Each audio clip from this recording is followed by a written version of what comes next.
पहले बतंग बड़ी मोर की लगावाना हर माई रे जमाई तोरा बेचेला फुलावाना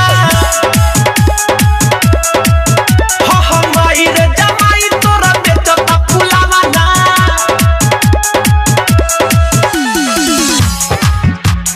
माई रे जमाई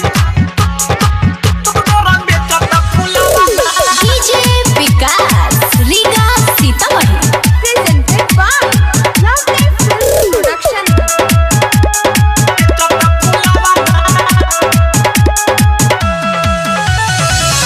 जो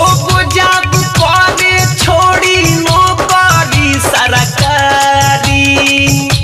बोली तो देवेला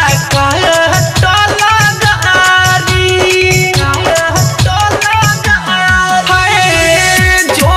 जब करे छोड़ी नौकरी सरकारी बोली तो देवेला बुझेला हमारा नामा नामा के भावना हर माई रे जमाई तोरा बेचता फुलावाना हाँ माई रे जमाई तोरा बेचेला फुलावाना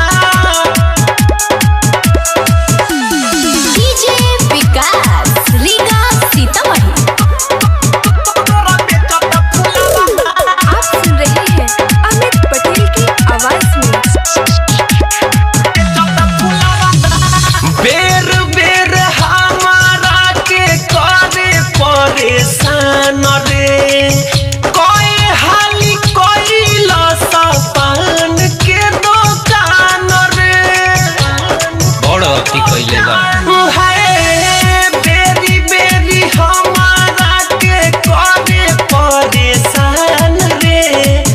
कोई हाली कोई लसपान के दुकान रे खाए के रोटी बना जोरे के बलावाना हर माई रे जमाई तोरा बेचेला फुलावाना हाँ माई रे जमाई तोरा बेचता फुलावाना हाय रोजो निकला जाला झोरा झुरी लाद के सुन रे खेला माई अपना दामाद के पहले बतंग बड़ी मोर की लगावाना